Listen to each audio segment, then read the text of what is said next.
ini tentang regresi.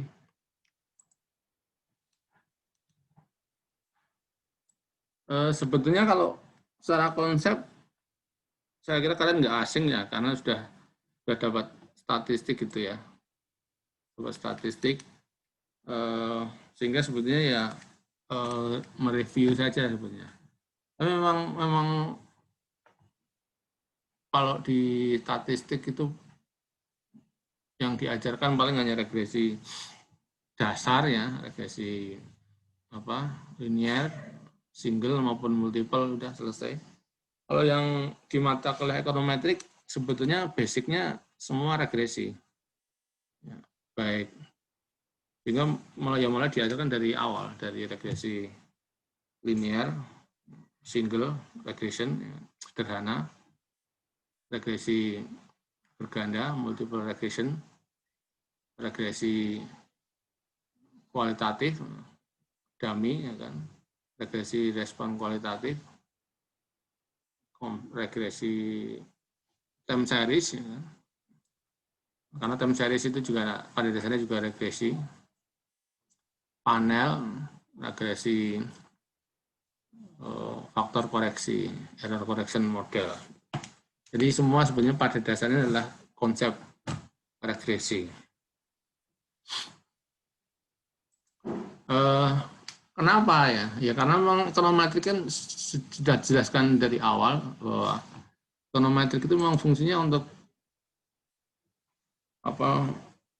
menganalisa faktor-faktor ekonomi ya, menggunakan statistik atau matematis.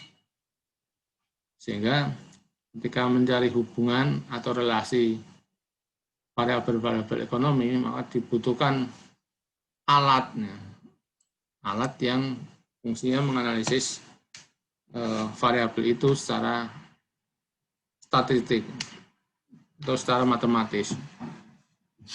Nah, sehingga yang banyak kita bicarakan ya sepertinya ya regresi itu dengan berbagai variasi bentuknya. Itu ya, jadi saya kira saya juga nggak akan berpanjang-panjang di teoritisnya ya. Saya nggak berpanjang-panjang itu, hanya mungkin mereview saja seperti apa sebenarnya sih konsep regresi itu kan. Di apa yang bisa diestimasi ya seperti itu. Apa variabel-variabelnya, kelaziman penyebutannya, bagaimana sumber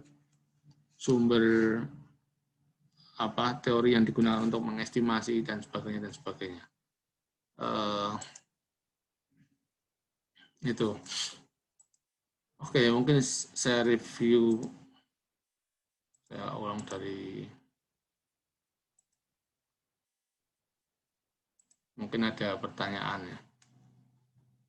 Dalam regresi itu kan mengestimasi Y berdasar X, ya. Mengestimasi Y berdasar X. Mungkin juga ada yang masih bingung, apa bedanya regresi, ya, korelasi, dan kausalitas. Regresi itu berkenaan dengan studi interdependensi, ya. Interdependensi, saling ketergantungan antar variabel. Jadi bagaimana satu variabel itu mempengaruhi variabel yang lain. Bagaimana satu variabel bisa digunakan untuk mengestimasi variabel yang lain. Nah,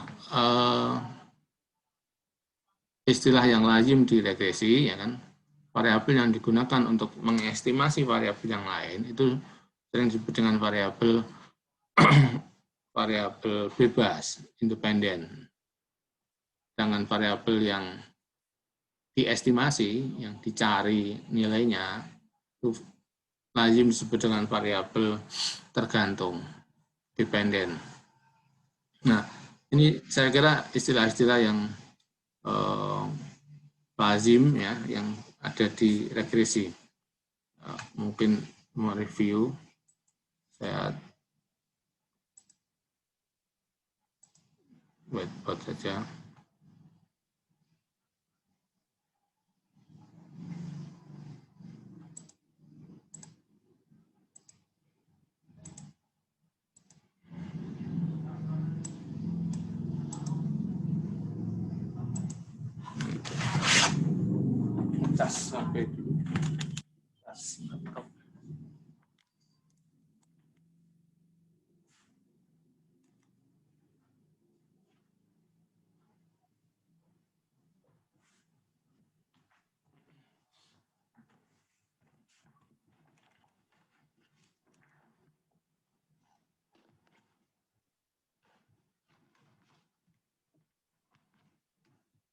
Kalau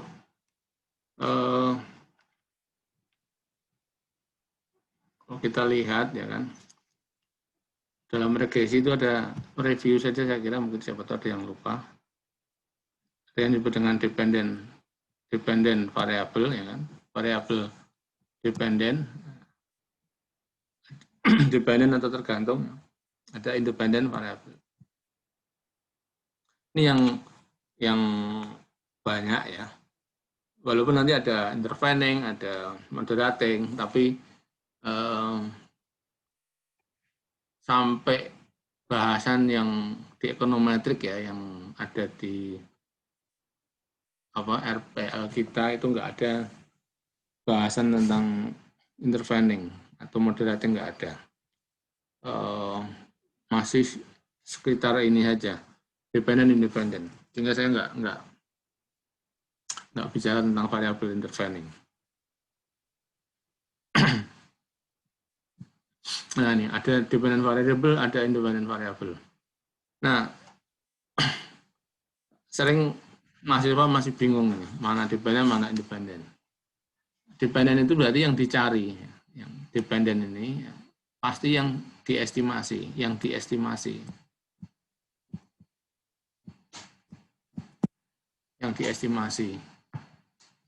Independent itu yang digunakan untuk mengestimasi variabel bebasnya. Variabel bebasnya yang digunakan untuk mengestimasi dependent variable.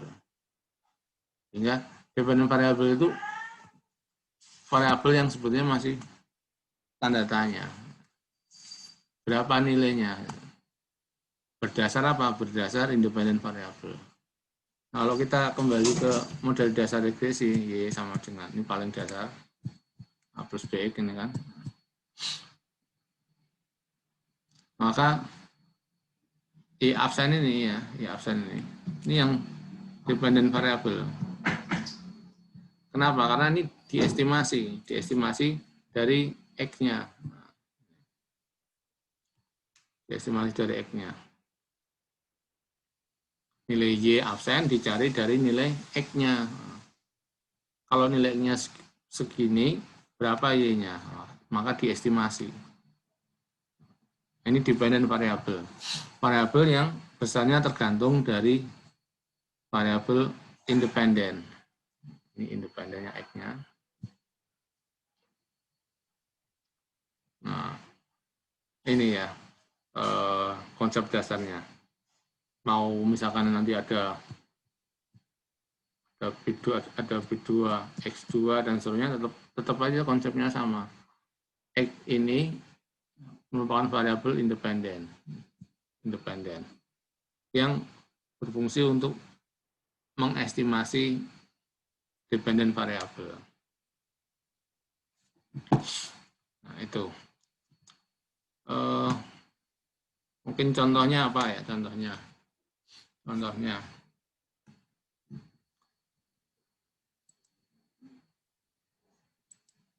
Misalkan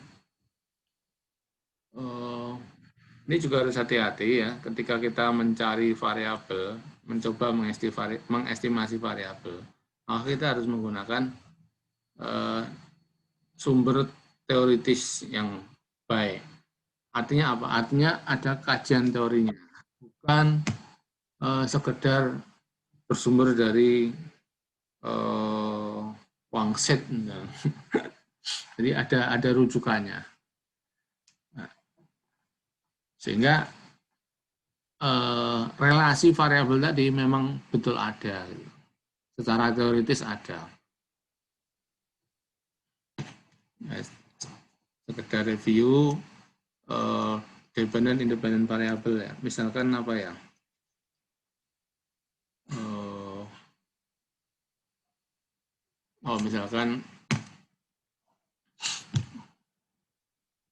Misalkan kita punya variabel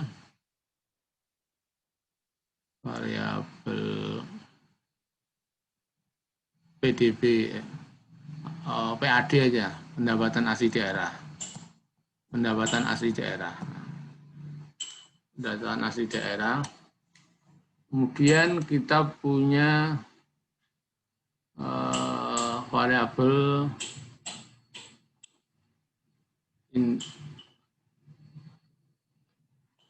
HDI ya, punya variabel HDI, Human Development Index.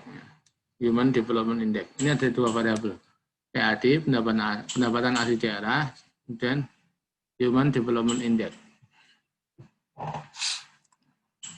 Nah, biasanya, ini biasanya, atau artinya apa biasanya? Secara teoritis, PAD ini, ya, PAD akan mengaruhi HDI. PAD akan mengaruhi HDI. Pendapatan asli daerah itu akan mempengaruhi Human Development Index, sumber daya manusianya, indeks pembangunan manusianya. Ketika PAD-nya tinggi, ya kan, Human Development Index-nya juga tinggi. Ketika PAD-nya rendah, Human Development Index-nya juga rendah. Nah, ini.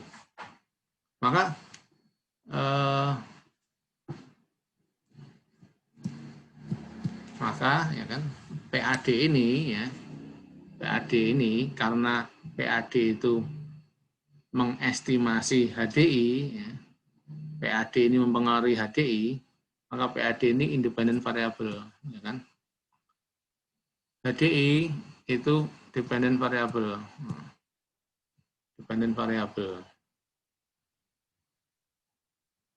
ya. Jadi PAD mempengaruhi HDI, seperti itu. Kalau ini di bawah ke model regresi, ya, jadinya HDI-nya menjadi dependen. HDI ya kan, sama dengan A plus B1 PAD. Nah, PAD. Nah, ini kan jadi namanya disebut model. Model. Nah, untuk membuat model ini tentu ini harus dasarnya adalah teori. Teori.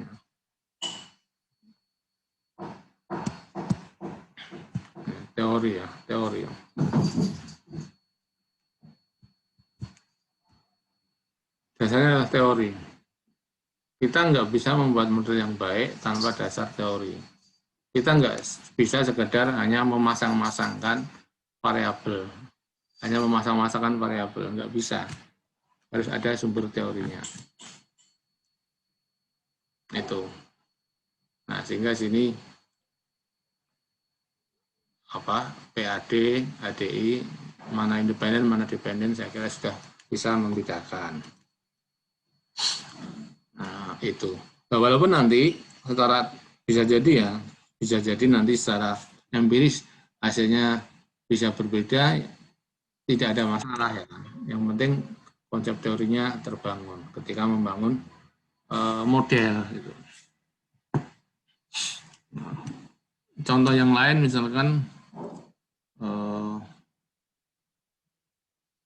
misalkan yang saya hapus dulu.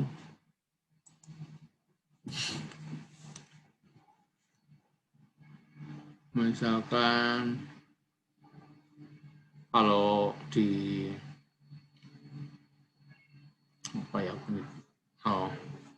ada lagi, ini ada HDI ya kan, jangan ada HDI yang lain lagi ya, masuk HDI terus.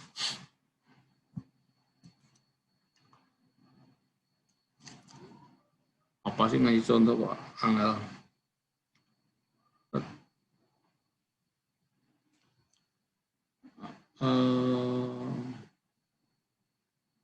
Ya, kalau sekarang itu apa? Sekarang yang lagi kondisi pandemi ini,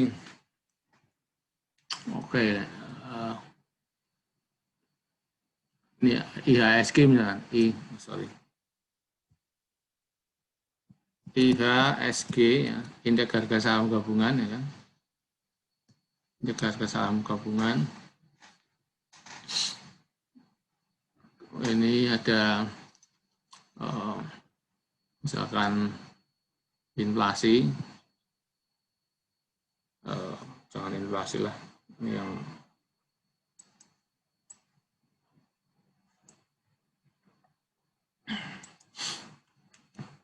situasi apa sekarang. IHSG itu dipengaruhi apa? IHSG itu dipengaruhi oleh kondisi ekonomi, misalkan. Kondisi ekonomi itu biasanya dilihat dari apa? Dilihat dari pertumbuhan, growth. G. Nah ini IHSG dipengaruhi oleh tingkat pertumbuhan ekonomi. Artinya apa? Ketika tingkat pertumbuhan ekonomi negara itu, suatu negara itu meningkat, ya kan? Tingkat pertumbuhan ekonominya meningkat, IHSG biasanya juga akan meningkat. Nilainya akan meningkat. Indeks harga saham gabungannya meningkat. Tapi ketika kondisi ekonomi, pertumbuhan ekonominya turun, ya kan? IHSG juga akan turun. Seperti itu. Maka IHSG ini dependent variable. Growth-nya itu, pertumbuhan ekonomi itu independent variable. Itu. Selain pertumbuhan ekonomi suatu negara, IHSG dipengaruhi oleh apa? Ya kan? Pengaruh oleh apa? Misalkan dipengaruhi oleh situasi keamanan, ya, keamanan negara, stabilitas negara. Maka stabilitas ini adalah independent variable. Kenapa? Karena stabilitas ini yang mempengaruhi IHSG-nya. Seperti itu. Sehingga ini IHSG sama dengan A plus B1 G plus B2S. Nah ini jadinya modelnya seperti ini. Model regresinya. Nah, itu dulu. Ada pertanyaan sebelum saya lanjutkan?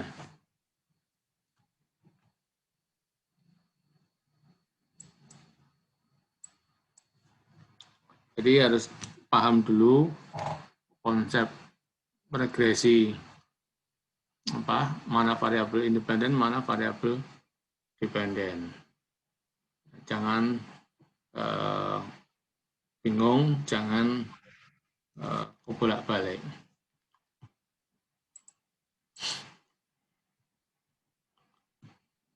Nah, itu konsep variabelnya, ya kan.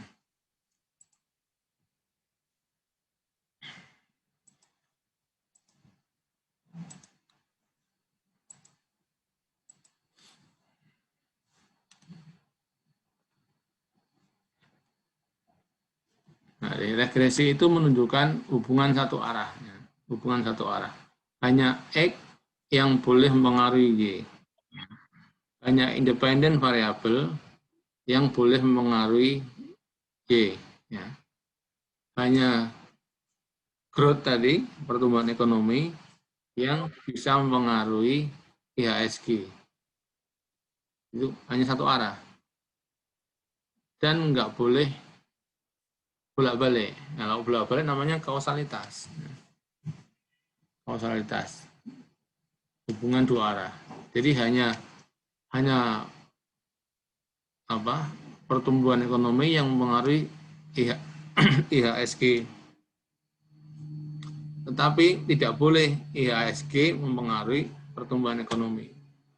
Nah, kalau itu namanya kausalitas. Itu melanggar prinsip regresi.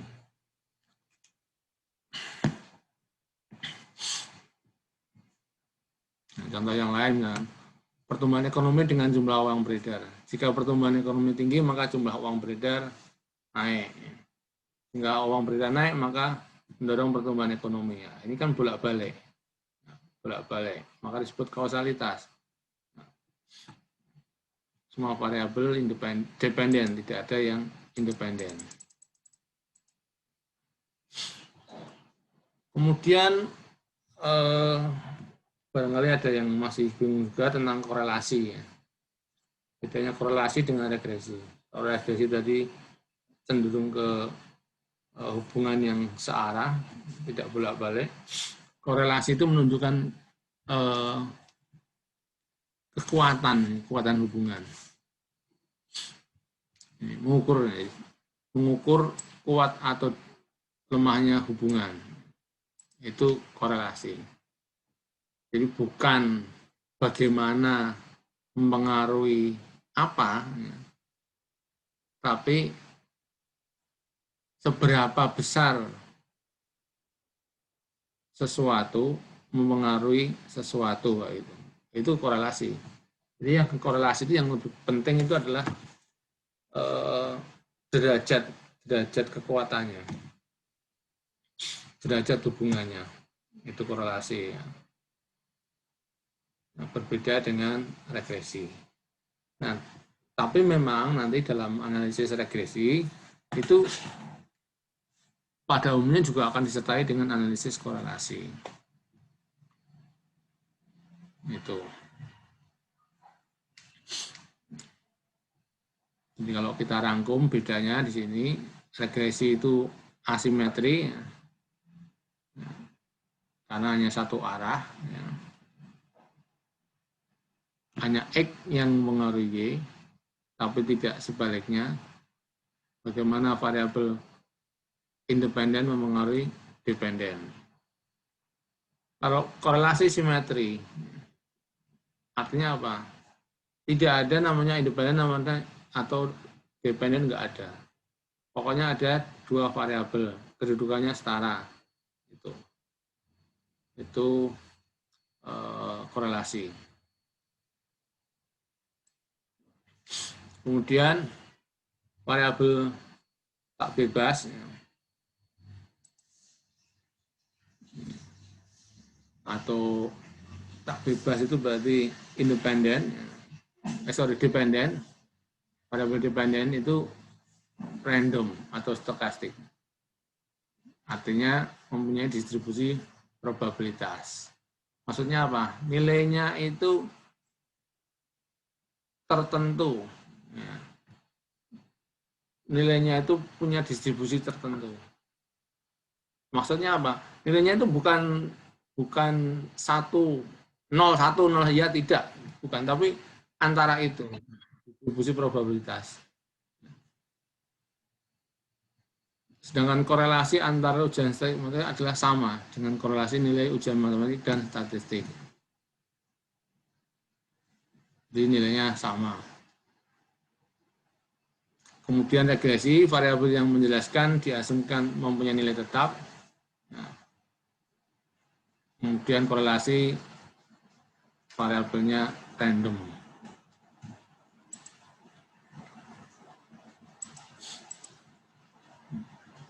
Nah, yang penting saya kira ini, bagian ini, yang menjelaskan tadi, istilah-istilah dependen independen, ya kan?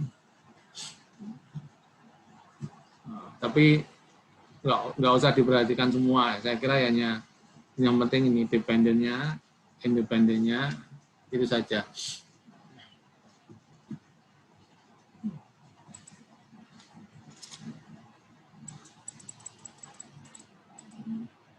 Nah, ini tadi model regresi yang saya jelaskan di gambar sederhana tadi, ya kan? Jadi Y-nya, ya kan? Y-nya itu dependen, ya kan? Y-nya dependen, X-nya independen. Ya kan? Kemudian di sini ada mu atau sebagian memberi notasi juga E gitu. Karena ini hanya random, variabel random. Artinya apa? Variabel kalau sini ada ini X1 itu variabel independen yang secara teoritis itu terbukti punya relasi dengan Y, ya kan? Sementara yang mu randomnya itu apa? Variabel yang tidak kita masukkan dalam model ini. Yang secara statistik barangkali tidak kita pikirkan, ya, atau belum ada teorinya, sehingga tidak kita masukkan di sini. Sehingga ini jadi variabel pengganggu atau random. Itu. Jadi ini dimasukkan ke model. Nah, ini ketidaklengkapan teori. Kenapa? Karena mungkin tahunya kita hanya X1 saja. Padahal ada variabel lain yang belum ada teorinya. Belum ada teorinya. Atau karena perilaku manusia yang random. Yang artinya antara individu satu dengan individu yang lain pasti ada sesuatu yang membedakan. Random. Atau ketidaksempurnaan spesifikasi model. Namanya model itu kan juga menyederhanakan. Jangan membuat model yang menyulitkan. Model itu harus sederhana mungkin. Kemudian random yang lain bisa jadi karena kesalahan dalam agregasi, membuat model regresi, atau kesalahan dalam mengukur variabelnya. Jadi penyebab random itu banyak sekali, ya. Intinya banyak sekali, yaitu faktor yang tidak diperhitungkan. Itu namanya random. Apapun itu, ya, faktor yang tidak diperhitungkan dalam teoritis. Karena kalau yang diperhitungkan dalam teori itu pasti dimasukkan ke sini menjadi X1 atau menjadi X2 atau menjadi X3 dan seterusnya.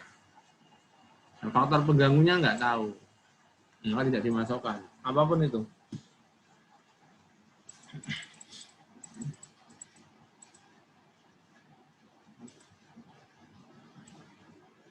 Nah, yang lainnya nggak usah saya bahas, ini terlalu banyak rumus-rumusnya. Nanti Mbak stres. Oke. Nah, itu pas kira-kira brainstorming sedikit tentang regresi, ya, tentang konsep dasar regresi. Nanti kita akan lebih banyak praktek, ya, lebih banyak praktek, karena nanti kalau ngolah data juga lebih banyak prakteknya. Kita memang ekonomi, ya, kita lebih banyak menggunakan, ya. Kita lebih menggunakan model, ya, bukan menemukan model. Ya, kalau anak statistik MIPA itu kan menemukan, ya. Menemukan model. Rumusnya dari mana, ketemunya bagaimana, kok bisa seperti itu. Nah, kalau orang ekonomi itu kan nggak peduli, pokoknya asumsi dasarnya terpenuhi, kemudian kita menggunakan. Model ini boleh digunakan dengan asumsi apa, itu yang harus kita tahu.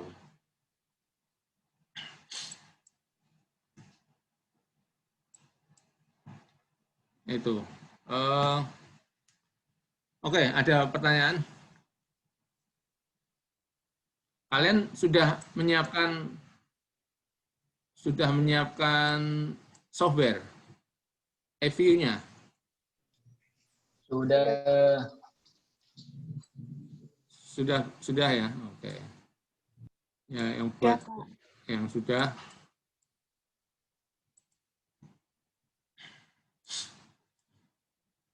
Oke, bisa kita coba, kita belajar pelan-pelan.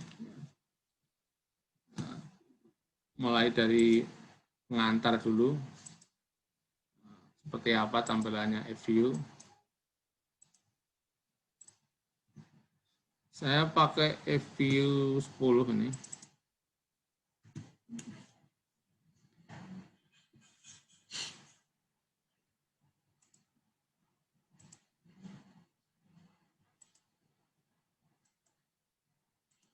Nah, ini EView seperti itu tampilannya.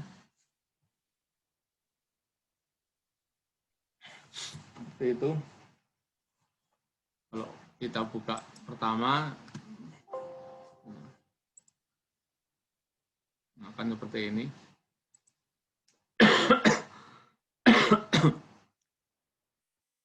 Ya,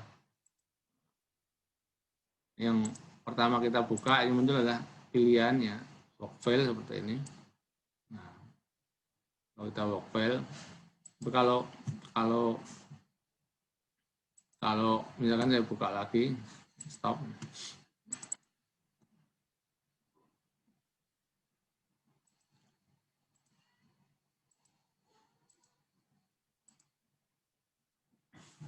Nah, ini muncul seperti ini.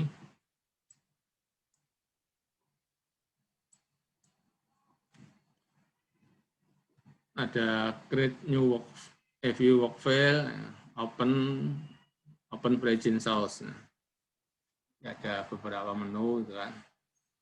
Kalau buka data atau bikin data baru, kita ini create new view work file. Kalau buka yang sudah ada, filenya sudah kita buat, ya, kita pakai yang ini, open an existing view work file.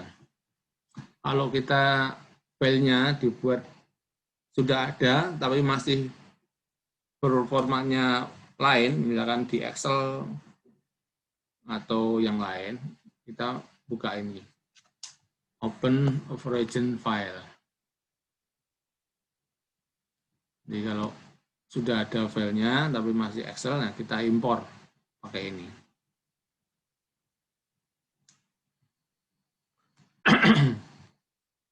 Kemudian yang file-file yang barusan kita buka biasanya muncul di sini. Recent file yang barusan kita buka.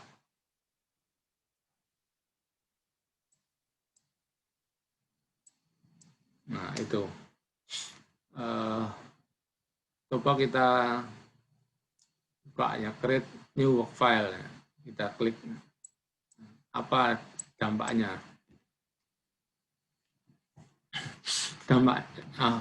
Hasilnya muncul window seperti ini ya kan. Ada beberapa pilihan, ini ada structure, work file structure type, kemudian date specification. Yang structure itu nanti yang akan kita ketikkan itu strukturnya seperti apa. Ada pilihannya nih. Nah, ini kan pilihannya. Unstructured atau undate, pilihan pertama. Itu digunakan untuk data yang cross-section. Data cross-section. Jadi kemarin kita punya beberapa tipe data ya kan. Time series, cross-section, dan panel. Nah, kalau yang kita mau rencana kita masukkan itu adalah data cross-section, maka milih yang unstructured atau undate, tidak terstruktur atau tidak bertanggal. Jadi cross-section kita milih yang ini. Kayaknya kalau datanya time series, kita milih yang ini, dates atau regular frequency. Time series ya. Frekuensinya reguler. Kemudian ada balance panel. Balance panel. Ini untuk data panel. Data panel. Gabungan time series dan cross section.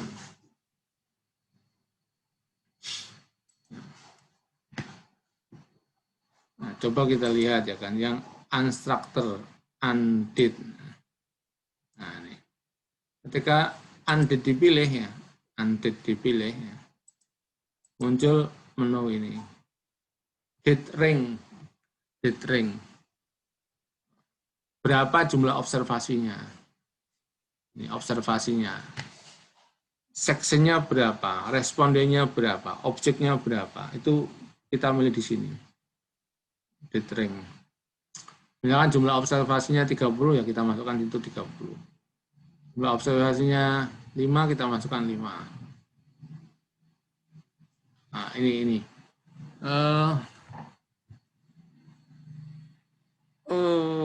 UTS ya, sampai UTS kita akan bicara di data yang ini, unstructured. unstructured, regresi berganda, regresi kualitatif, ya, respon kualitatif. Jadi ini termasuk unstructured. Nah, setelah UTS, kita bicara tentang regresi time series dan panel. Time series macam-macam, ya, sampai panel. Kemudian di bawahnya ada work file name opsional. Ini boleh diisi sekarang, ya, boleh besok. Besok itu maksudnya ketika sudah buat, diisi belakangan itu bisa, nggak masalah ini. Boleh menyusul. Namanya apa, nama work file-nya,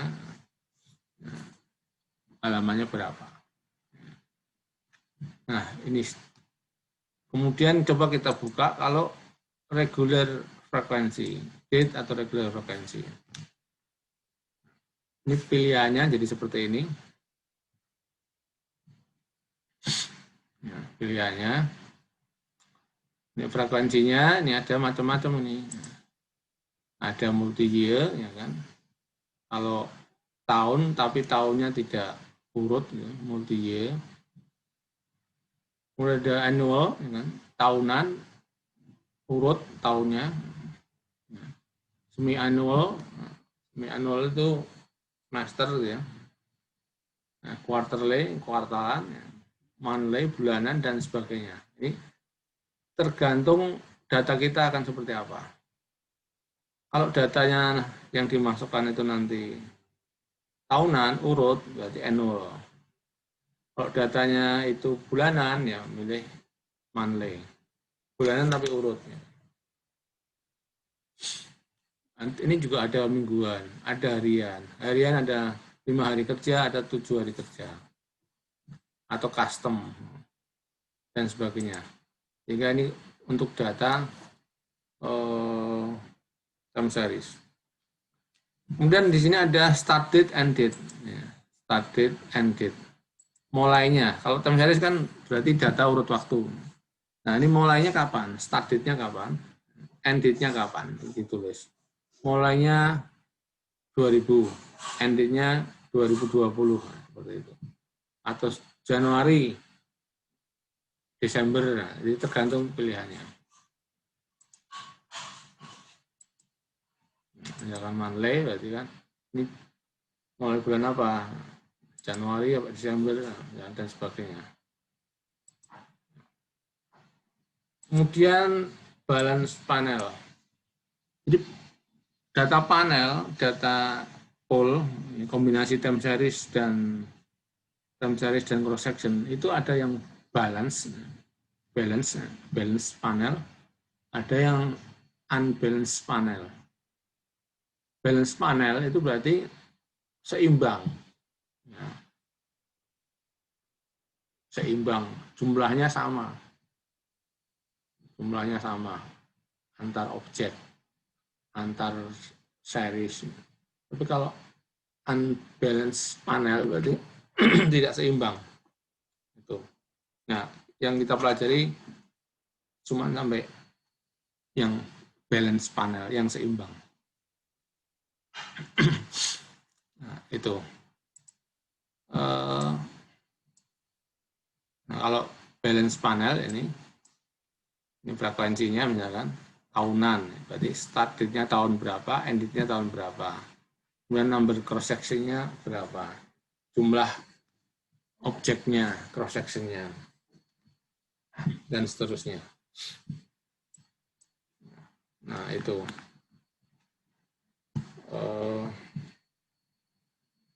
Bagusnya saya mulai aja ya, coba dengan deskriptif. Oke, saya coba cari data.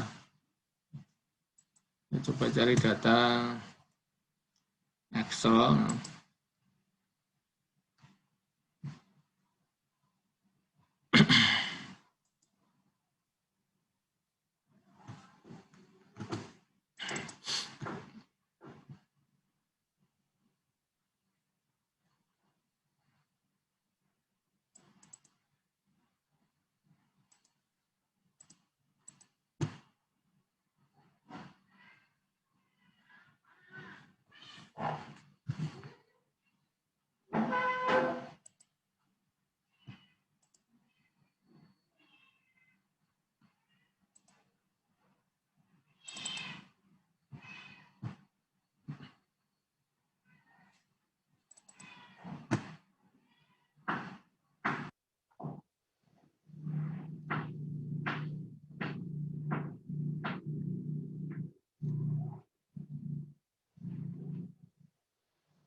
datanya, mana datanya?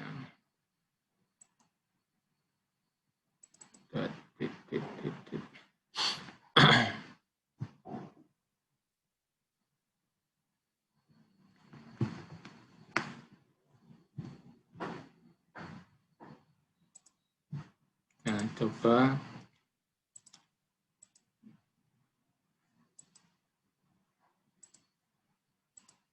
Nah, ini kita punya data ini. Oh, belum di share. Coba saya share aja datanya ke Classroom ya. Saya lupa belum saya share data Classroom-nya sebentar. Oh, makanya Classroom. Langsung ke sini juga bisa ya. Chat. Chat.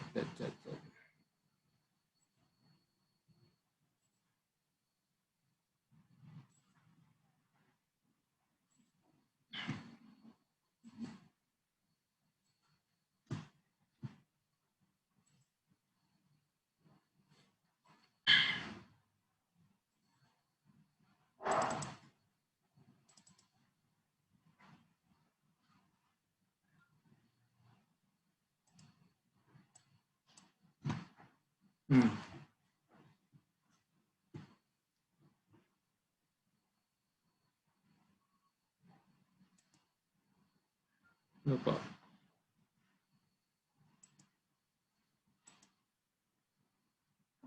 Enggak mau. Share. Classroom.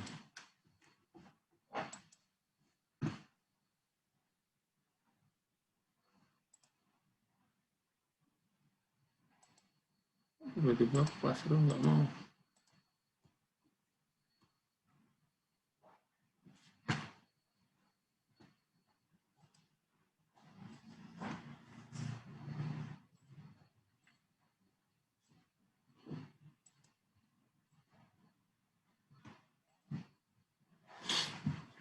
Geometri.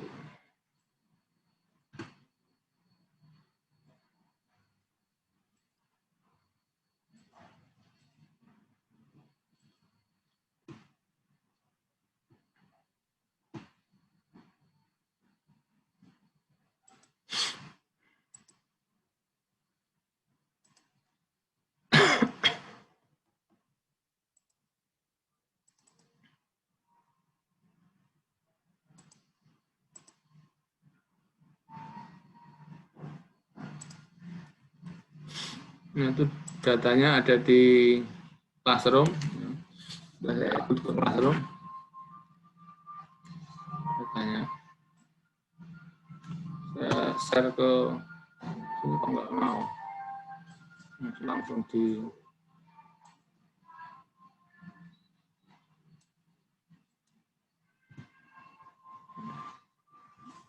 network disconnect apa?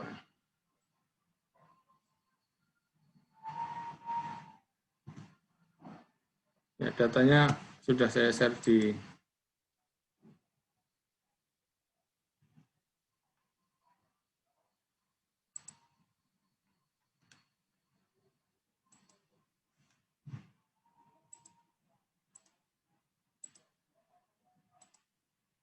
Nah, ini datanya yang saya share di Classroom ini.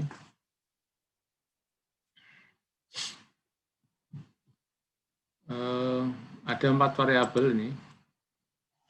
Ada 4 variabel. Ada variabel kesejahteraan ya. Well, kesejahteraan.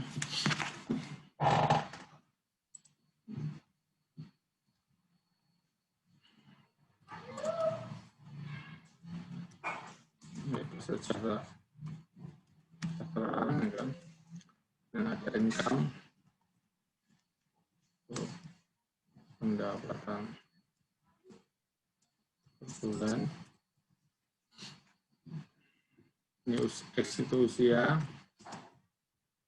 ya, umur ya, usia dalam tahun ya kan.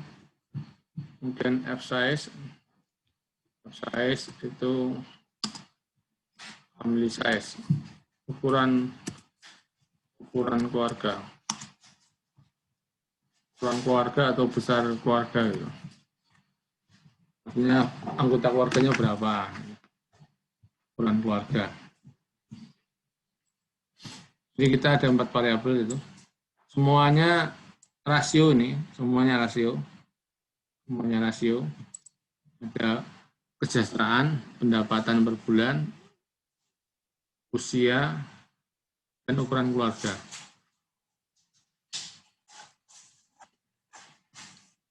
Jadi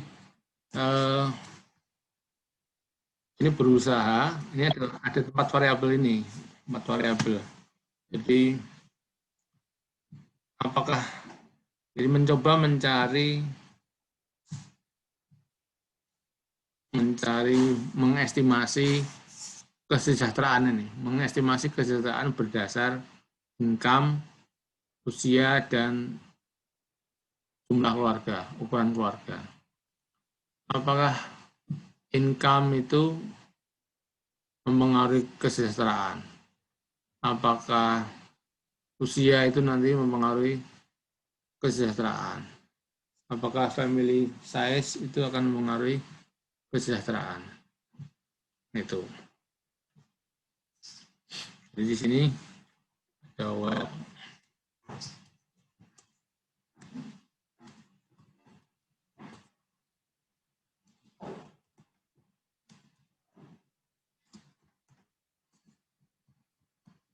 Nah, ini secara teoritis lah begitu.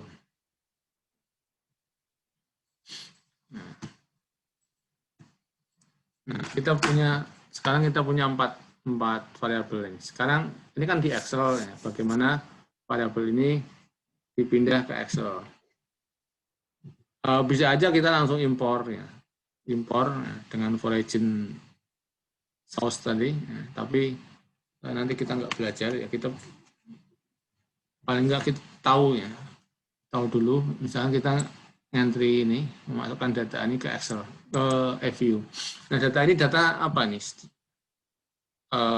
Undate, unstructured, atau balance panel, atau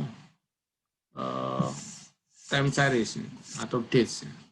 Data ini kan jelas nggak ada waktunya, berarti bukan time series, bukan dates. Apakah ini data panel? Data panel waktu, ini nggak ada waktunya, berarti jelas bukan panel. Panel itu kombinasi waktu dan tempat yang berbeda. Ini data cross section, Sehingga ketika kita mau mengimpor ke EView, maka yang kita masukkan adalah yang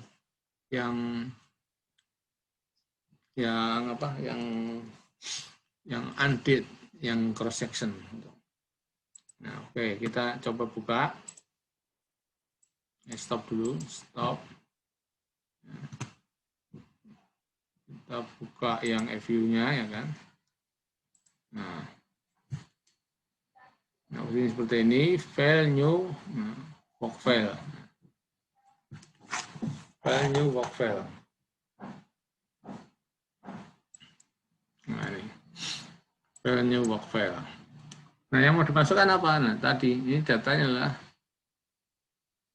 date atau unstructured. Datanya itu data undate atau unstructured. Ambil ini. Nah, data cross section tadi. Sekarang maaf Pak, nggak ada ini. Share screen ini nggak ada Pak. Bentar. Apanya nggak ada? Share screen-nya nggak ada. Share screen-nya? Iya. Bentar.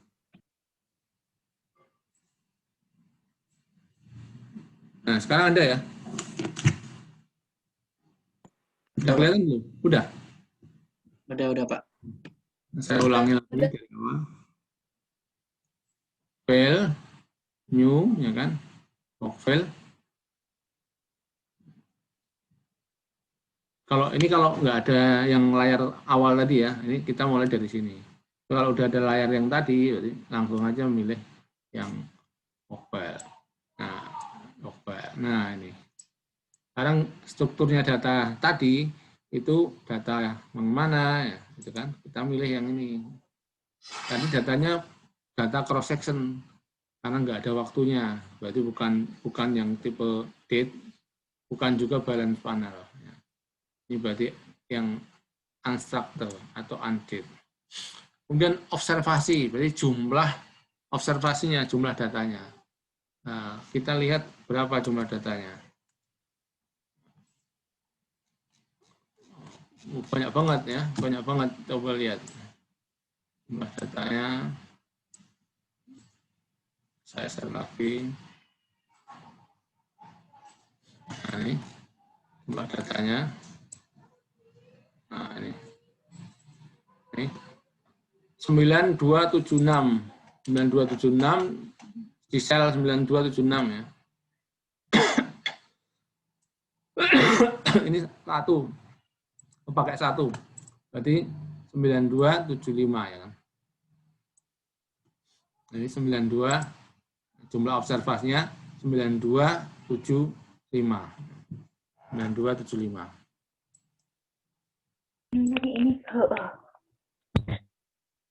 Gimana? 9275. Sorry. Ini.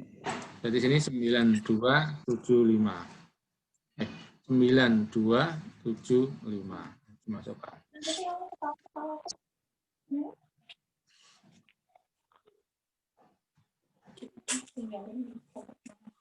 Ya. Ini jangan sampai keliru. Nah, jangan sampai keliru jumlah observasinya ya. Nanti kalau sudah budget keliru, misalkan tadi jumlahnya 9275, kemudian saya salah entry-nya, agak repot nanti membetulkannya. Oke. Nah, jadi ini yang disebut dengan work fail. Work fail. Work fail itu, terminologi work fail itu kalau kita bayangkan itu mirip folder. Mirip folder kalau di Windows. Orang putih juga putih-putih. Muka lu cuma jadi putih. Yang lain jangan ngomong dulu. Kecuali mau tanya. Nantinya ditaruh dulu baru.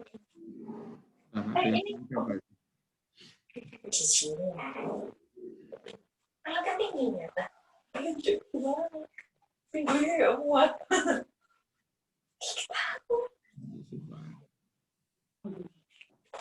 Itu kayak duduk. Arinda ya. Mau dulu Arinda.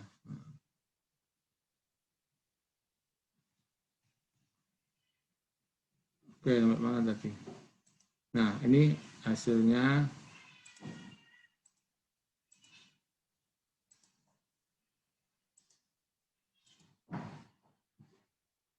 Nah, hasilnya seperti ini.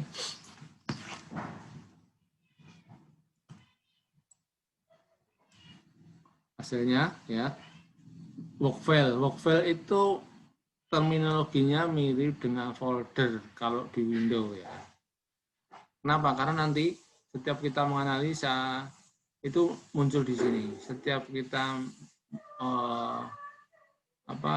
menemukan variabel atau membuat variabel itu muncul di sini. Jadi semuanya ngumpul di sini. Jadi seperti folder. Nah, ini ada isinya enggak? Yang sudah ada. Ini C itu konstan. Jadi kalau di model regresi tadi kan Y sama dengan A plus BX. Nah, sama dengan A plus BX. A itu sama dengan di sini C. C itu konstan. Jadi kalau tadi pakai rumus A tadi ya, Y sama dengan A plus BX. A-nya itu sama dengan di sini C, konstan. Sama saja. Kemudian yang ini residual ya kan. Tadi kan Y sama dengan A plus BX plus U ya. Plus U atau plus E. Nah, O tadi atau E itu random atau residual di sini menyebutnya. Residual. Atau di beberapa yang lain menyebutnya sebagai error. Jadi ini. Jadi ini otomatis akan muncul seperti ini. Sekarang tinggal kita memasukkan file yang di Excel tadi. Caranya gimana ya kan? Kita mouse-nya ya kan. Nah ini diklik objek nih, klik objek. Objek klik ya kan. Terus new object. Objek new object. Nah, saya ulangi ya kan. Jadi untuk memasukkan variabel-variabel yang ada di Excel tadi. Tadi kan kita punya 4 variabel. Nah, kita buat satu-satu dengan new object. New object, ya kan. Nah, ini ada 4 variabel. Ini namanya series saja, series.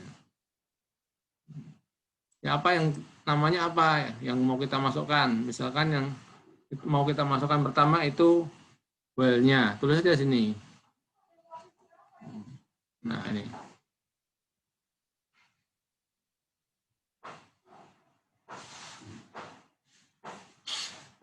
Ya. Sudah. Oke. Nah, ini muncul sini. Di folder tadi, di work file ya, di work file atau folder itu muncul series yang barusan kita buat, well, tapi masih kosong, masih 0. Ini kalau coba diklik 2 kali, ini, well-nya klik 2 kali, ini, klik, nah ini masih kosong. Nah, itu.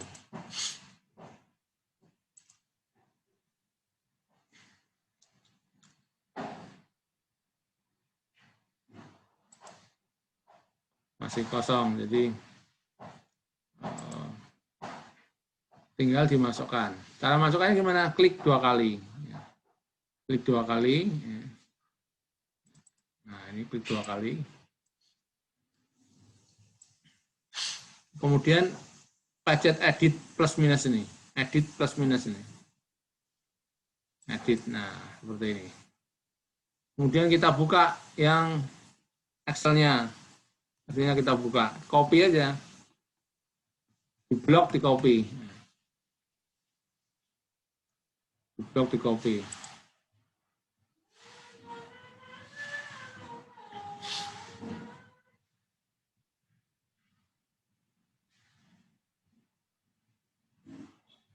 Di blok di copy. Seluruh satu-satu ya, satu-satu. Satu variabel yang well saja. Jangan semuanya. Jangan semua variabel, satu variabel saja. Dari mulai nomor 0 sampai 9 sekian.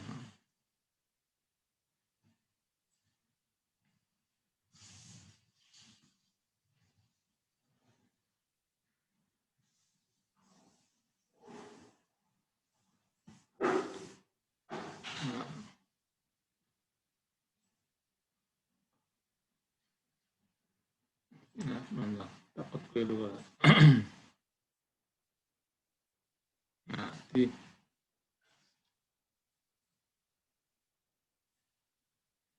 Nah, ini di blok seperti ini ya kan. Blok seperti ini. Ke bawah terus kemudian copy. Nah, sampai selesai.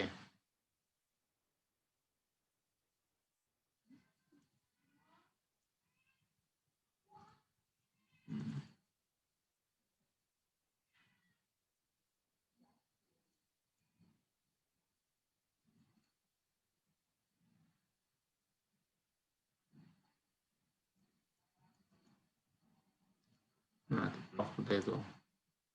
Bulan datanya banyak ya kan.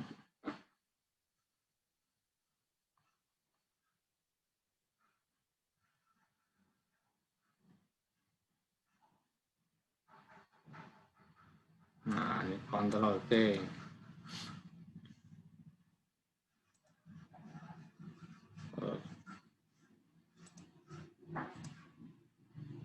Nah, paste.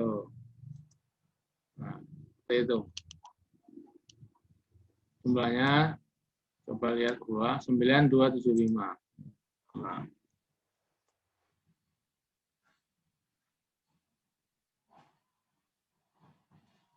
itu. Kalau udah tutup.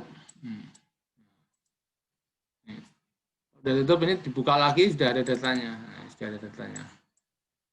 Nah, ini.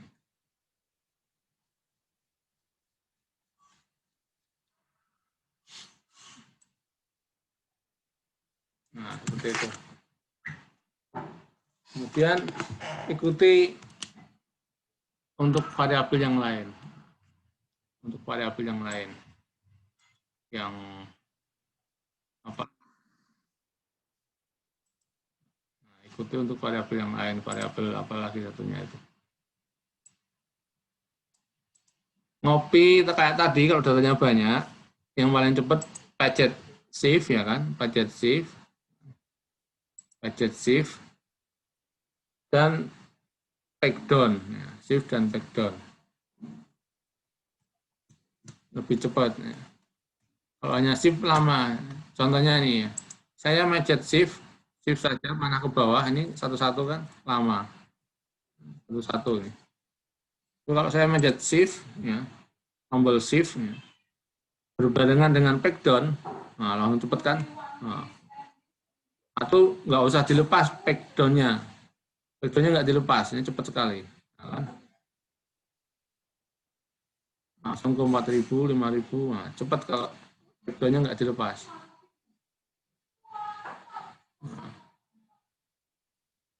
Nah, kalau balik backup.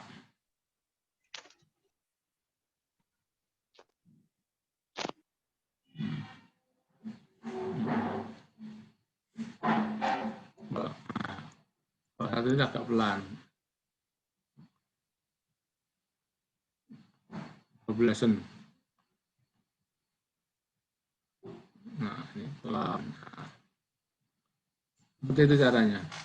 Dengan shift, tombol shift plus backdown atau backup. Jangan, kalau shift dan panah ke bawah itu pelan-pelan, terlalu lama. Kalau datanya banyak ini pakai shift dan tombol backdown. Ini variabel apa namanya tadi? Income. Kita membuat variabel income.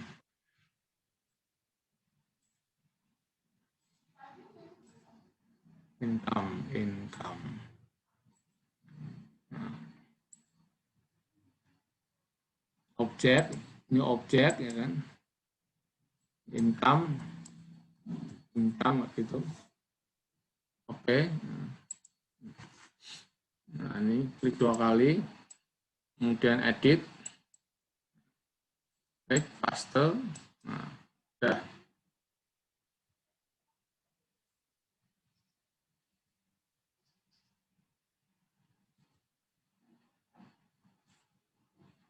Nah, ini.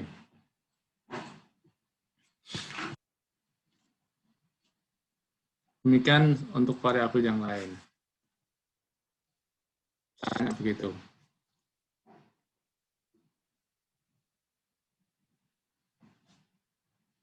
Oke, sampai sini dulu. Ada pertanyaan? Pak, mau nanya, Pak? Iya, silakan. Kalau jumlah data itu sampai ribuan kayak gitu, berarti data itu diambil dari populasi tak terbatas atau gimana, Pak? Oh, data sampai ribuan itu apakah dari populasi atau sampel? Dan apakah itu asalnya dari populasi atau sampel? Ya, itu tergantungnya. Data banyak itu bisa aja itu masih sampel, bukan populasi, atau itu sensus, artinya itu hasil dari populasi. Tergantung, ya tergantung. Nah, ini karena itu biasanya membutuhkan penjelasan tersendiri dari datanya. Datanya itu ada penjelasannya. Ini sampel atau populasi. Nah, kalau yang tadi ya, itu sampel. Walaupun ribuan tapi masih sampel. Kenapa? Karena penelitiannya memang penelitian ini penelitian di beberapa di negara Amerika nih, di negara Amerika. Itu kan baru 9.000 ya, 9.000 penelitian di Amerika. Itu masih sampel. Jadi memang kita tahu datanya ini sampel atau populasi, kita nggak bisa lihat dari datanya. Jadi kita lihat seperti tadi ya, kita lihat ini kita punya data ini, kemudian kita tahu ini sampel atau populasi, nggak bisa kita nggak tahu. Jadi kalau cuma seperti ini, sumbernya aja nggak tanpa keterangan apapun, kita nggak bisa membedakan apakah ini dari populasi atau sampel. Ya, saya tahu ini sampel karena saya sudah baca saja. Saya membaca sumber aslinya gitu. Saya membaca sumber aslinya sehingga dari situ saya tahu ini data sampelnya seperti itu. Jadi memang ukuran nanti sekedar jumlahnya itu kita tidak bisa menyimpulkan apakah itu sampel atau populasi selama tidak ada keterangan yang lain. Gitu. Ada yang lain?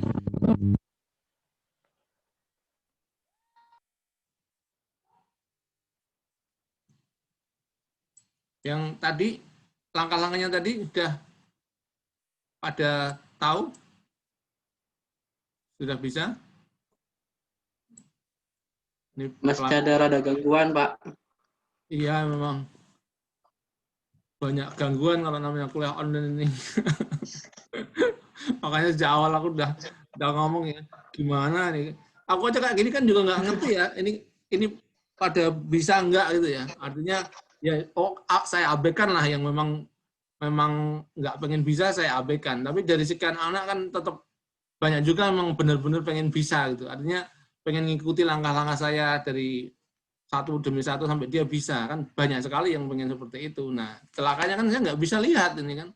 Nggak bisa membimbing ini sampai mana, ini benar nggak, itu loh. Kesulitan kuliah online-nya di situ.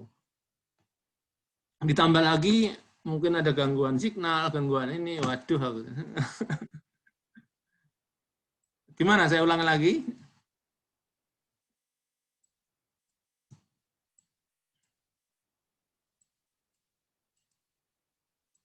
Jadi caranya seperti itu. Saya ulangi lagi untuk data yang lain ya. Data yang Pak, kalau bisa datanya jangan lebih besar dari yang tadi, Pak.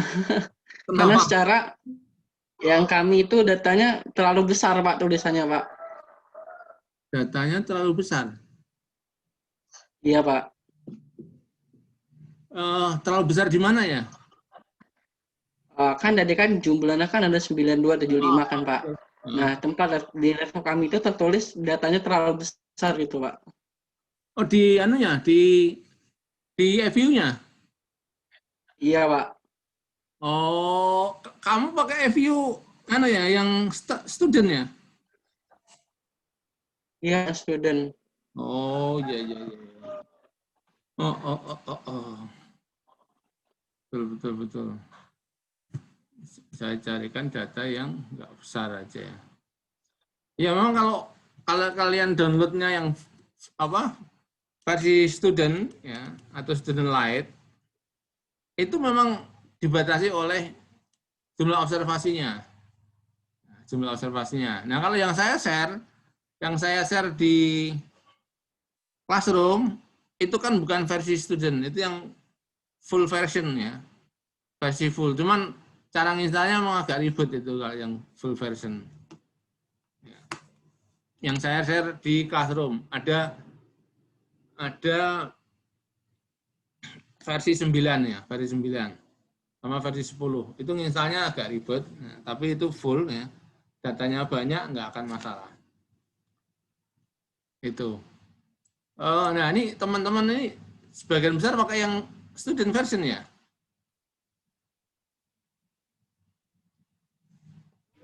Pakai yang FU9, Pak, yang dari Bapak. Yang dari saya. Bisa kan ya? Bisa, tapi rada ribet, Pak, installnya. Bisa, tapi? Rada ribet nginstalnya itu loh, Pak. Iya, nginstalnya agak ribet ya. Nah, karena Ya memang ribet karena harus matikan dulu antivirusnya ya kan, antivirus dimatikan, diinstal, kemudian di-pad, baru setelah oke jalan antivirusnya baru dihidupkan lagi, firewall dihidupkan lagi, karena dia akan dianggap sebagai virus, fake virus, jadi seperti itu prosesnya. Jadi memang agak ribet tapi bisa, dan itu bukan virus ya, itu aman sebetulnya. Cuman memang ribet, yang mungkin tidak biasa install agak males itu. Oke, nah ya atau buang aja ya. Saya coba datanya tak buang aja pakai data ini, tapi hanya sampai 100 itu aja.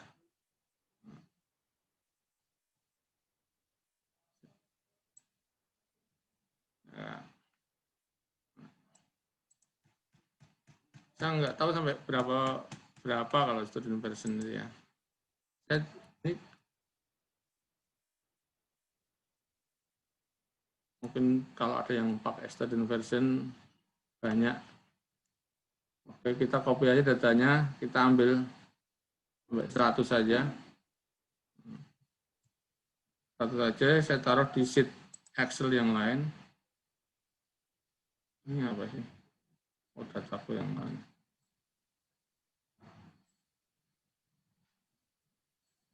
Ini saya pindah sini. Ini cuma 100 nih. Nah, cuma bukan 100, ini 99. Saya tambah lagi. Ini kan angka 1. Jadi ngambil datanya 100 saja. Jadi sampai 101. Di angka asetnya 101 tapi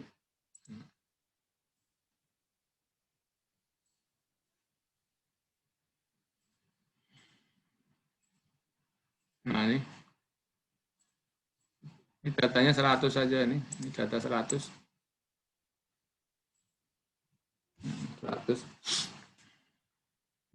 Biar semuanya mungkin bisa kalau ada yang pakai yang student version. Oke.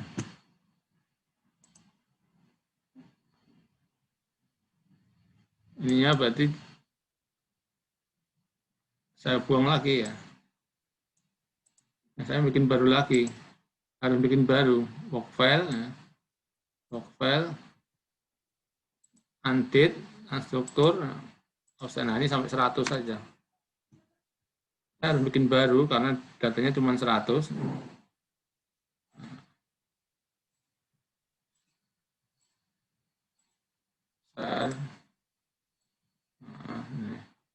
File, new, work file, ya kan. Unstructure, nah ini katanya cuma 100. Nah, ini jadinya 100 saja. Objek, ini objek. Nah, ini where, nah.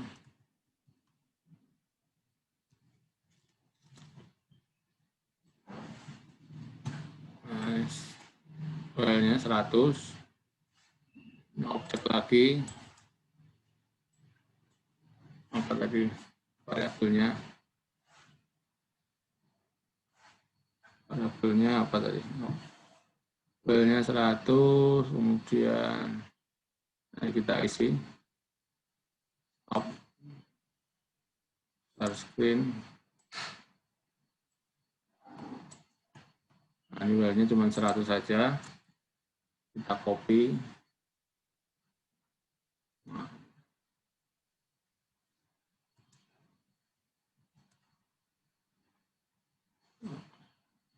Top screen. Misalnya ini.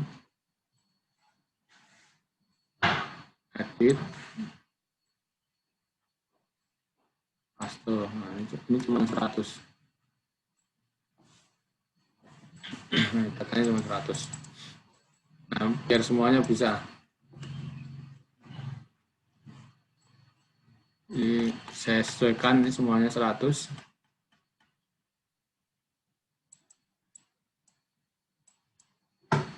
Kemudian variabel yang lain Variabel yang lain apa ini? Income ya kan, income.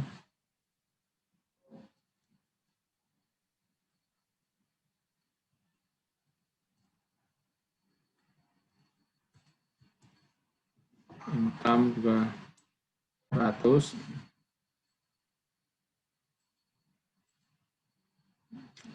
New object ya kan. Income. Oke. Kedua kali edit paste. Nah, ini income.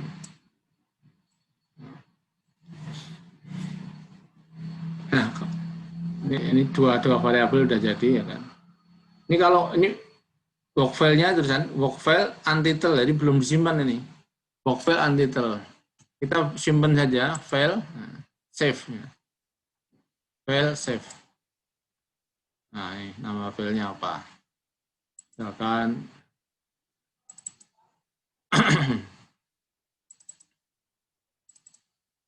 namanya apa?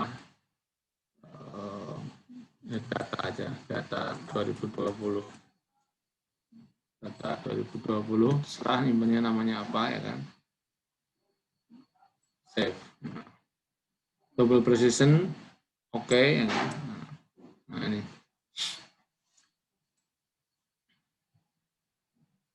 Nah, ini sudah disimpan. Ya. Terlihat dari namanya. Workfile 2 data 2020.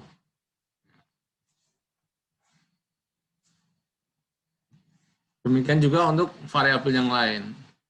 Variabel yang lain dibuat ya, dengan cara yang sama. Ya. Itu.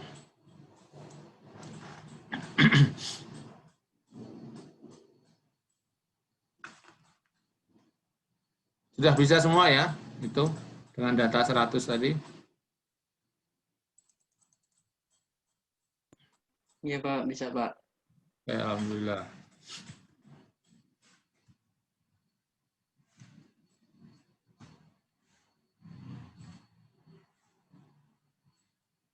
Oke, saya lanjutkan lagi.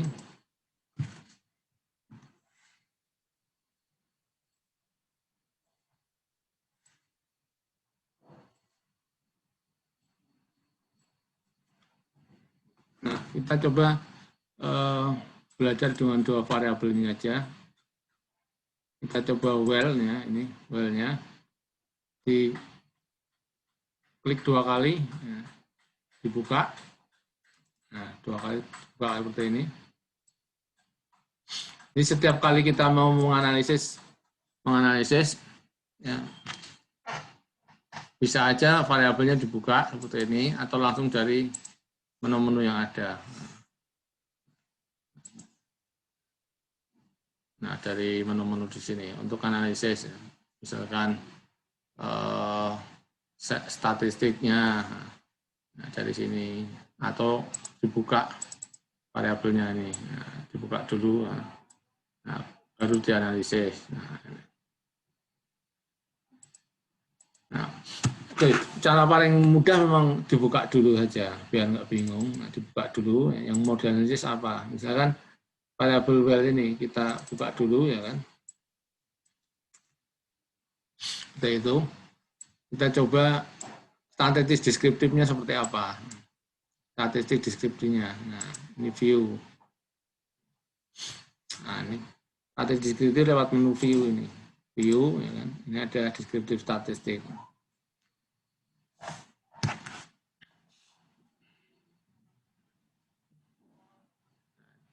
Dicoba aja kita ke histogram and start. Histogram and start. Nah, ini hasilnya. Seperti ini.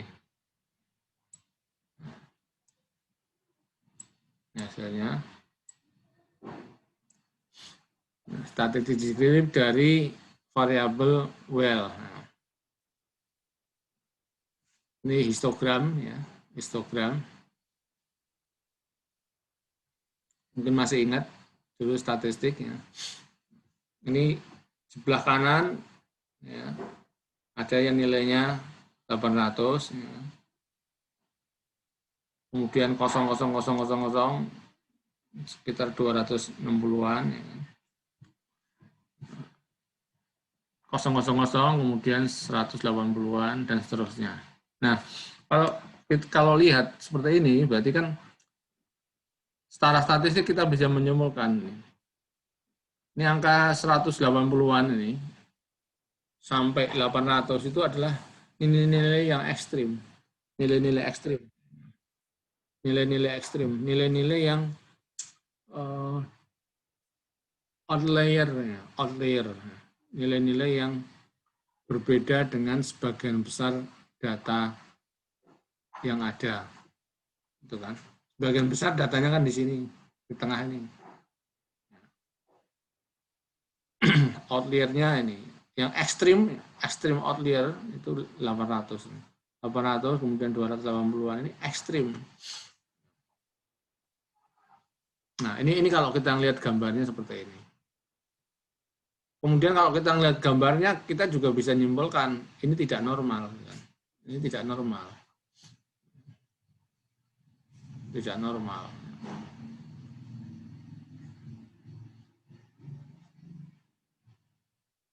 Kenapa? Ya, karena ini gambarnya nih, ya, coba kalau kita stop share.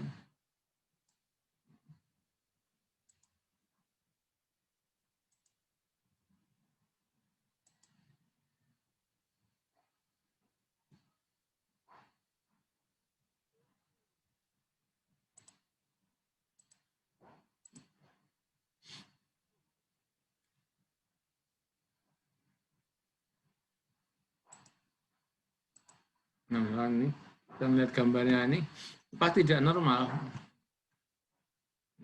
Kalau normal itu kan gambarnya kurang lebih begini ya. Sorry. Kalau normal itu kan gambarnya mana sih kok nggak ada, nggak muncul.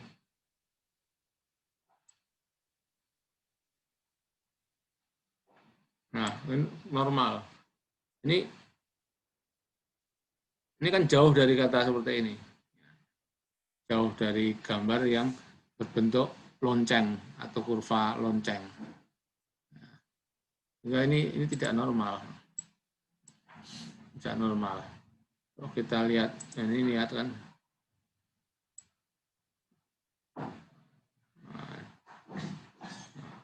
Nah, ekornya terlalu banyak di kanan.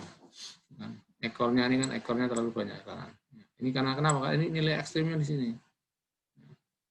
Nilai ekstrimnya di situ. Sehingga pasti tidak normal. Dari histogram ini kita bisa menyimpulkan distribusi dari variabel well itu tidak normal. Kenapa? Ada nilai-nilai ekstrimnya, nilai ekstrim ini 800, kemudian 200 sekian. Nah, ini nilai ekstrim semua nih. Nilai ekstrim. Nah, itu kalau lihat statistik deskriptifnya. Nah, kalau sebelah kanan, lihat sebelah kanan ini kesimpulan secara statistiknya ya kan, deskripsinya. Sampelnya 1 sampai 100, jumlah observasinya 100, rata-ratanya 19,43 ya. Rata-rata nilainya, rata-rata kesejahteraannya 19,43. Ya, 19,43. Ini berarti di sini rata-ratanya ini.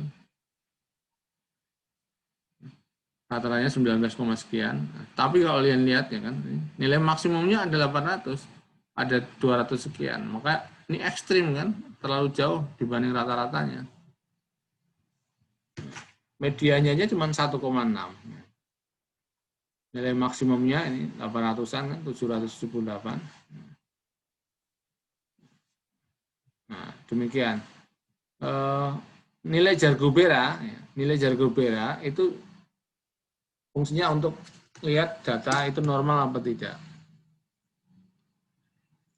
Data normal apa tidak. Ini masih deskriptif. Jadi itu Jargobera itu untuk nilai normalitas.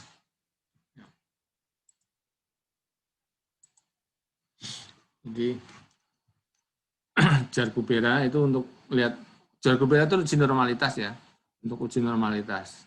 Tadi kan ada nilai Jar-Gubera, kemudian di bawahnya ada p-value, ya, itu kan H0, H1. H0 itu data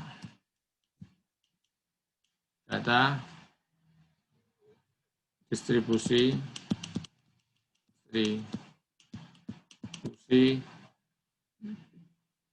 tidak normal.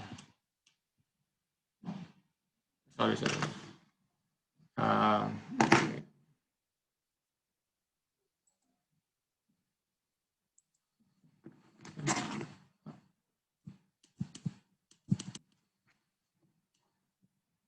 Distribusi kalimatnya kebalik ya. Distribusi data itu H0 diterima itu normal. Distribusi data itu normal. H1-nya distribusi data non normal. Jadi H0-nya distribusi data itu normal kalau H0 diterima ya kan. Kalau H1 distribusi data itu non normal. Pedomannya ya p-value-nya ya, p-value berkecil sama dengan 5%. H0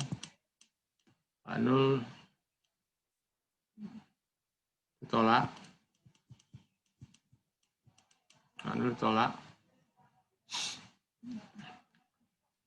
Kalau p-value-nya lebih besar dari 5%, H0 diterima.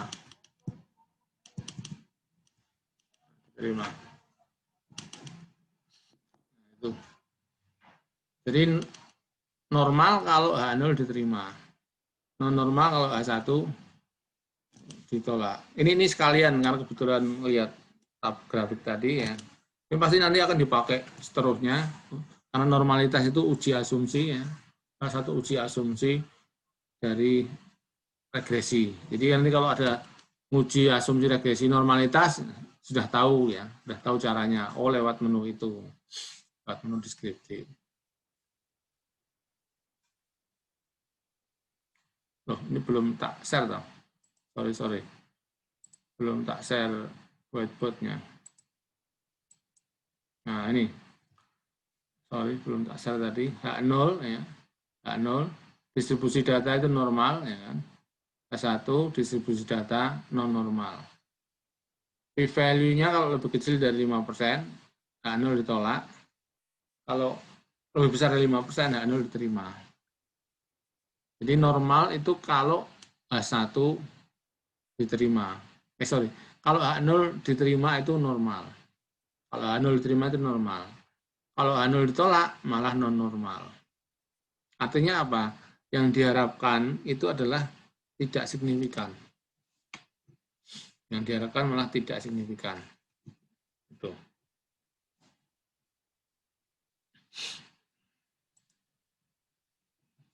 Sekarang kita kembali ke data tadi. Nah, ini. Kita lihat nilai Jar-Guberanya ini. 17549 Jar-Gubera. Probabilitasnya 0,0000 ya. Probabilitasnya 0,0000. Nah, probabilitas ini perhatikan nilai ini, probabilitas ini.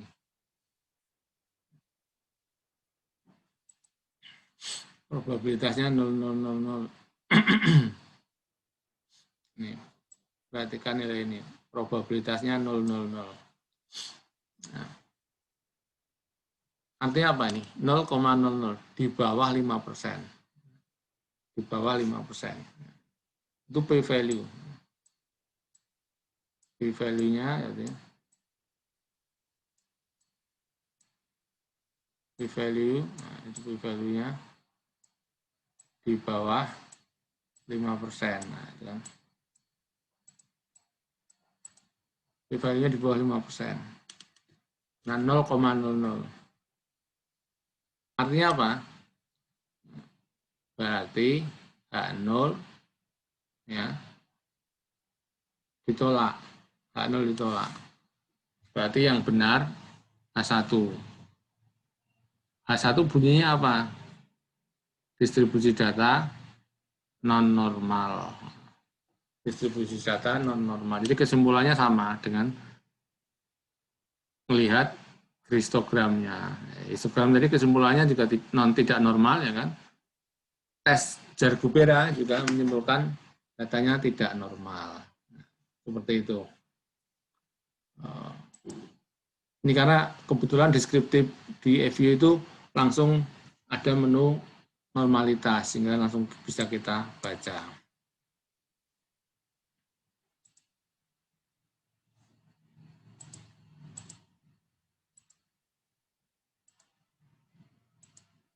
Nah, itu.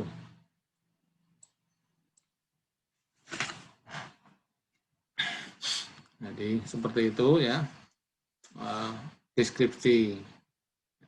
Kalau kita tutup ini ya, kita klik tutup,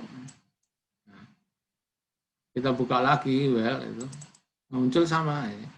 Kan sudah kita tutup kan, kemudian well-nya kita klik lagi. Nah, yang muncul ini tetap grafik tadi, hasil olahan tadi, ya kan? Agar kembali seperti apa namanya itu spreadsheet, maka ini view spreadsheet. Nah ini baru balik. Kita tutup, klik, nah, buka lagi, nah baru kembali seperti ini. Jadi, nah, terus berarti yang analisisnya hilang. Iya, kalau seperti ini hasilnya hilang ya. Tidak muncul. Nah, biar nggak hilang gimana ya? Coba kita ulangi lagi analisisnya, ya kan? Nah jadi kan, nah biar nggak hilang ya kan, kita freeze ini. Nah ini freeze. Kita bekukan ya, freeze. Nah ini freeze. Kita tutup. Nanti ada simpanan kan? Nah, kasih nama sini. Nah, kasih nama. Deskriptif atau apalah terserah ya. Oke. Ini kan deskriptif. Kemudian ini balikin lagi spreadsheet. Oke. Nah, sehingga ini muncul nih yang nama baru, yang hasil analisis tadi, hasil analisa kita ada well. Nah, ada 2 jadinya kan. Nah, seperti itu.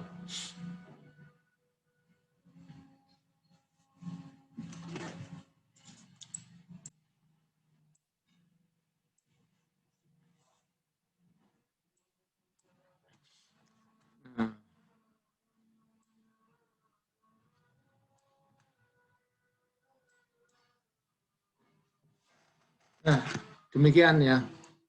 Ada pertanyaan?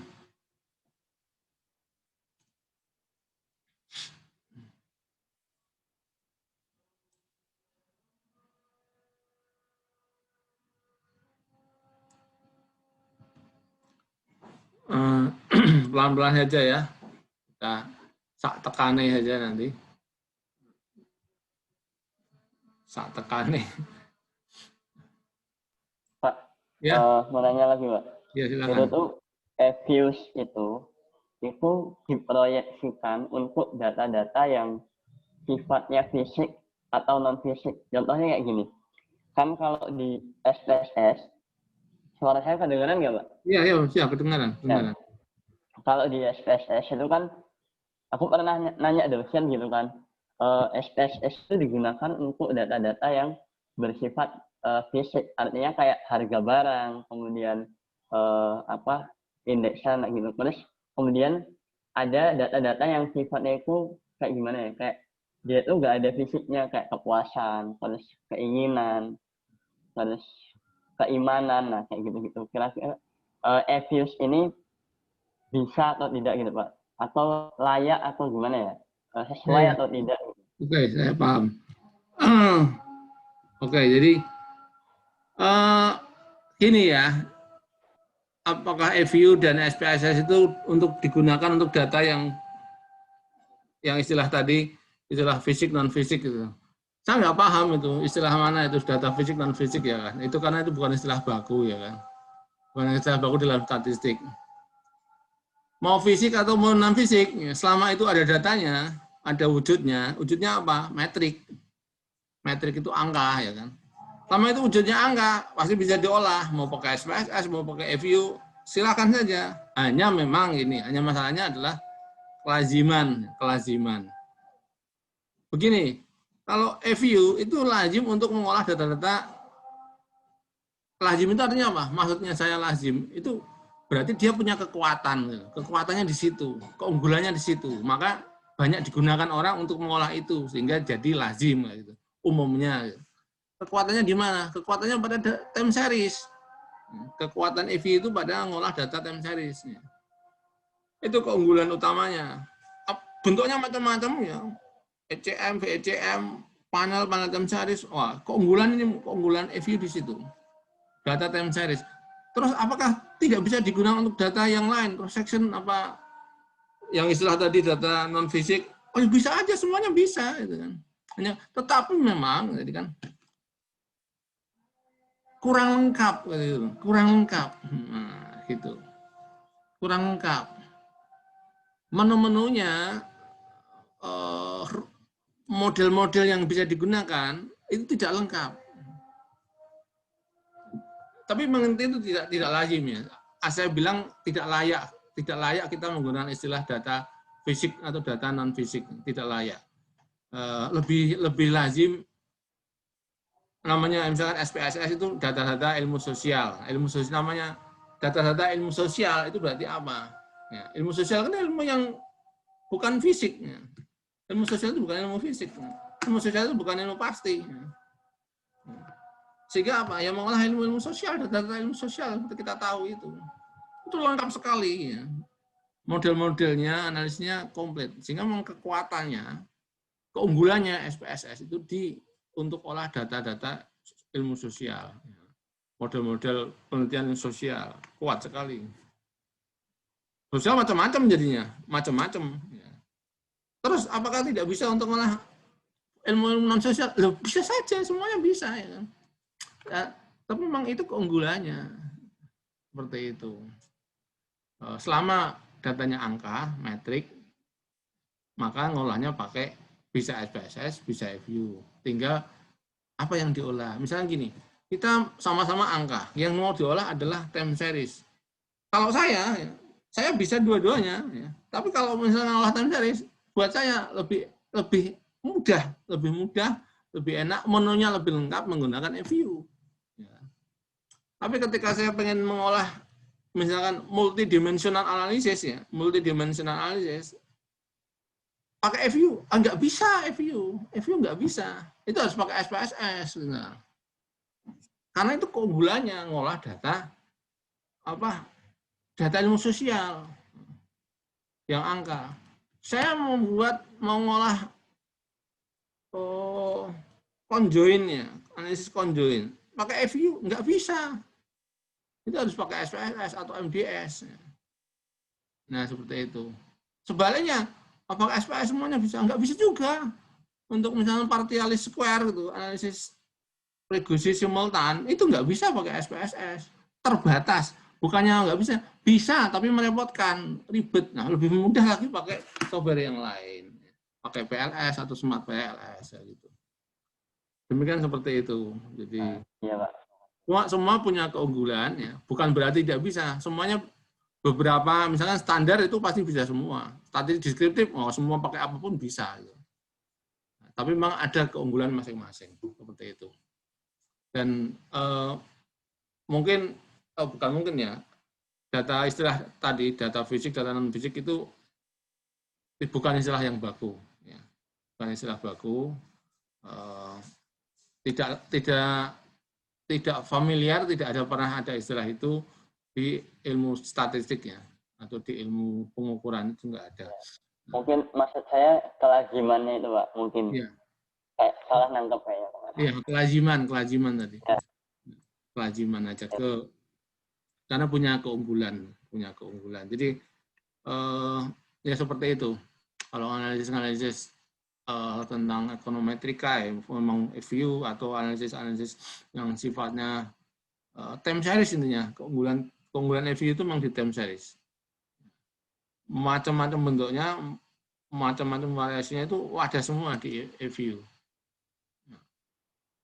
Tapi juga punya kelemahan kan. Kelemahannya apa? Untuk ilmu sosial yang lain ini nggak bisa. Gitu. Kurang luas, malah tidak ada. Bisa menggunakan SPSS. SPSS juga punya kelemahan. Untuk multidisipliner skala itu juga nggak bisa. Untuk partial square itu juga nggak bisa. Harus menggunakan software yang lain. Nah, seperti itu namanya juga bikinan manusia ya. Nah, ini kan semua data angka. Nah, bagaimana kalau datanya bukan angka gitu. Nah, ganti software lagi. Datanya kualitatif, ya, penelitian kualitatif. Pakai SPSS nggak bisa, pakai FU nggak bisa, pakai yang lain, pakai NVivo, pakai MDS dan sebagainya. Nah, seperti itu. Memang semua punya peruntukan sendiri-sendiri. Gitu ya. Ada lagi pertanyaan?